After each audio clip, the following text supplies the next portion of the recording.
Ya apa sih ikutan kajian yang lagi rame? Apalagi pas kajian tuh dikit-dikit upload, supaya dibilang sering ke masjid gitu, atau supaya dibilang alim.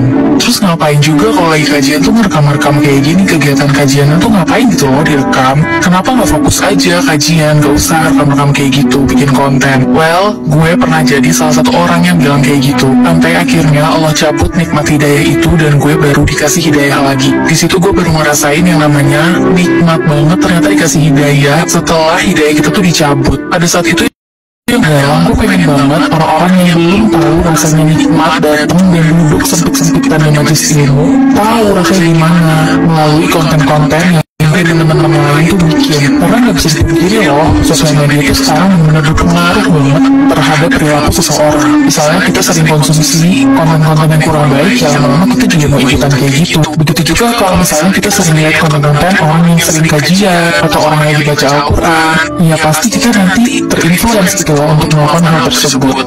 Masalah ikhlas gak ikhlas itu pure masalah manusia hambanya sama Allah. Sefoto-foto gue masih ingat salah satu nasihat, kalau kita melakukan sesuatu karena pujian dan kita berhenti melakukan sesuatu karena hinaan, itu udah jadi indikator kalau kita tuh sebenarnya belum 100% ikhlas. Ya, just to be fair, siapa yang udah 100% ikhlas? Dan tahu siapa? Karena kita nih mungkin tujuannya cuma untuk usaha aja, untuk mencapai tingkat keikhlasan yang Allah ridhoi. Bahkan nih kalian pergi ke kajian emang awalnya karena FOMO, gak apa-apa udah datang aja. Nanti lama-lama insya Allah kasih hidayah dan nanti ini pasti lulus sendiri. Dia sendiri juga sih dengan effort kita juga, dengan datang ke kajian, siap-siap, datang lagi awal, sabar karena tempatnya juga dempetan. Iya, kesulitan-kesulitan kayak gitu tuh bikin hati kita tuh terdidik gitu loh. Jadi menurut gue udah kalau yang mau datang kajian datang aja, gak perlu takut sama kalimat-kalimat orang-orang yang kayak gitu. Yang ngerasa ngapain ngikutin sesuatu yang lagi happening banget, padahal itu cuma karena FOMO. Toh banyak kok yang FOMO-nya ke hal-hal yang kurang baik. Jadi misalkan kita FOMO ke hal yang baik, ya apa salahnya? Semoga mudah-mudahan ya. Beberapa orang akan meninggalkanmu dan menyebutmu sombong hanya karena kau sibuk memperbaiki hidup. Sebab kau mulai tersadar bahwa kau harus tumbuh menjadi pribadi yang lebih baik.